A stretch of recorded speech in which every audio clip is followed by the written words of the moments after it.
Hello, everyone, and welcome to our first ever Dique Power Couple podcast. We're so excited to be here. Tip number one. To have a successful year. Setting realistic goals. That is something that I've personally struggled with in 2021, in 2020, in 2019, 2018, because there is something magical, I think, that happens at the end of December.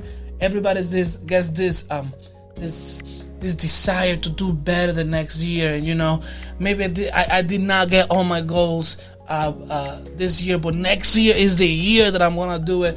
And then we set these crazy goals that are unrealistic. Let me give you a quick example. Last year, at the beginning of last year, I said I was gonna lose 50 pounds in 3 months. That was not a realistic goal. No, that was not. That was not a smart goal. And then I got in this radical mentality. I'm gonna do intermittent fasting. I'm gonna do keto. I'm gonna do all these things.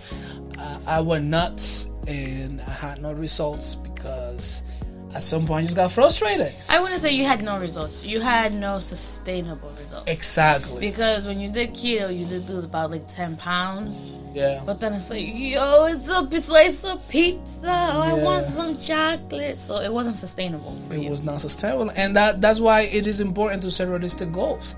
Because if you don't have goals that you can develop and sustain over time, then at some point you're just gonna, get frustrated and quit. So tip number one is set realistic goals.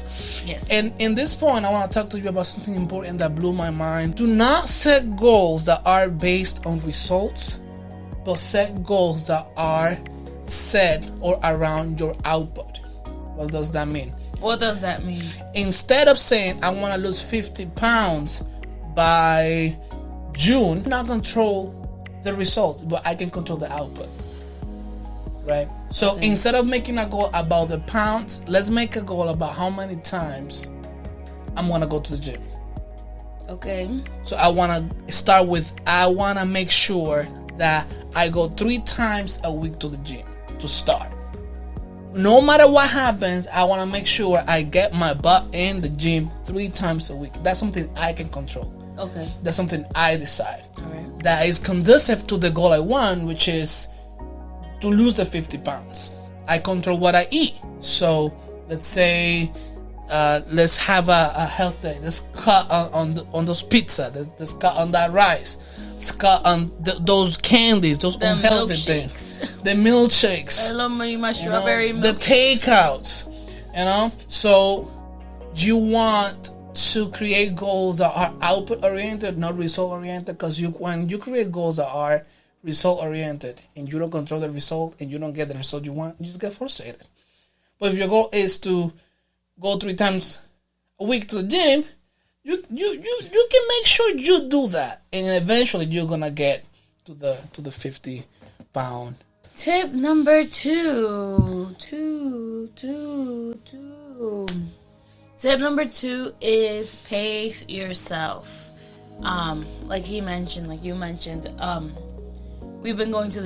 we started going to the gym with a personal trainer in May of 2021. And so the first thing that was the hardest thing to do was to actually show up consistently. Yeah. Because the trainer started us off, shout out to Nick. He started us off with 2 times a week. Yeah. And it was hard for us to get in 2 times a week. Yeah.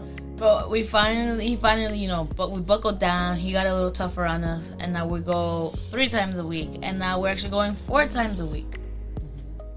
And so one thing that I, love about Nick is I remember towards the beginning of our journey, he started a weightlifting class.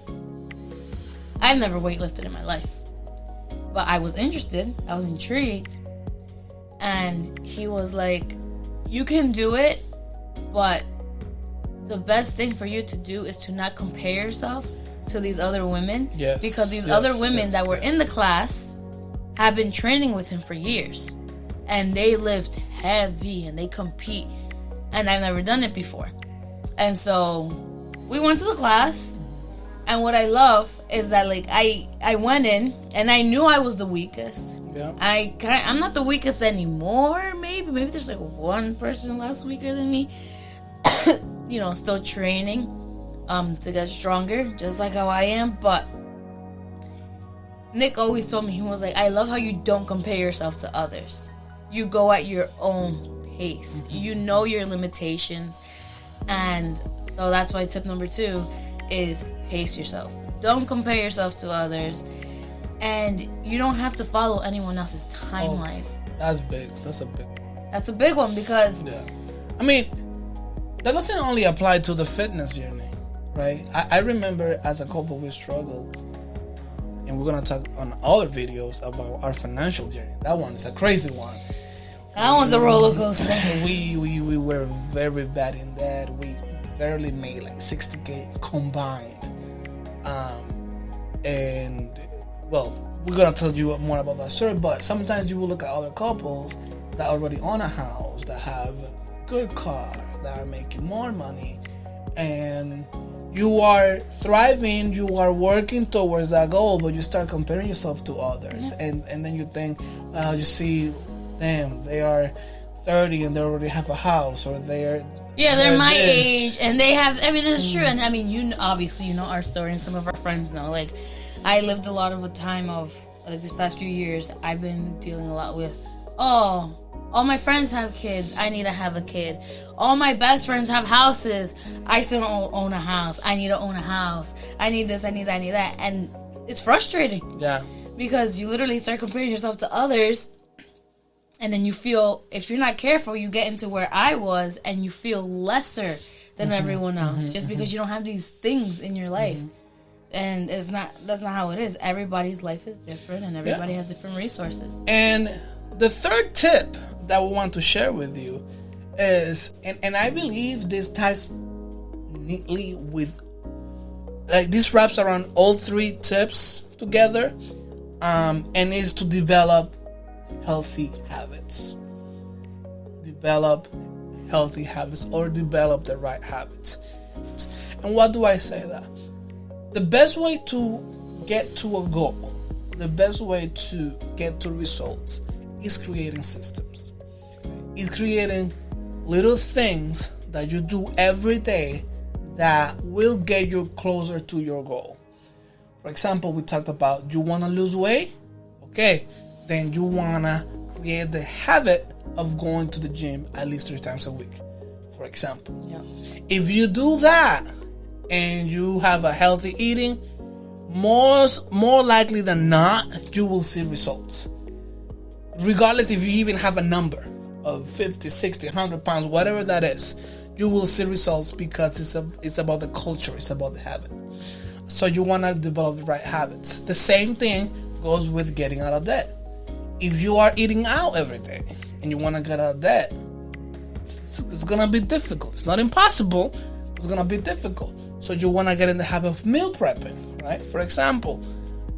So what are the things that what are systems that you can create in your life that will help you achieve that goal? I would tie it back to tip number 1. Create a realistic habit. Something simple, like, don't give yourself a habit of, okay, like your bed. Something so simple. I'm going to change the sheets and the pillow covers and everything on my bed every single morning before I have to go to work. Yeah. That's not realistic. That's not sustainable. I mean, if you're out there and if you can do it, good for you. Super proud of you. Yeah. Good job. I can't do that. Once a week is more realistic. That's the recommended amount of times to do it a week. But every single day, every little thing, no, that's not realistic. So yeah, the most realistic goal that you mentioned are the ones that you create small steps to achieve a big goal. So for example, if you want to have a clean room, start with creating the habit of doing your bed every day, right? Jordan Peterson. Clean your room, but clean your room, you have to start with your bed. Forget about the whole mess. Everything else is messy, but your bed is done every morning. That's your goal. You want to make sure that every morning you do your bed. Once you have that down, the next thing you do is, okay, I'm gonna fix this side of the room. Yeah, those are our 3 tips. I think that's it for this episode. We want to thank you for your time.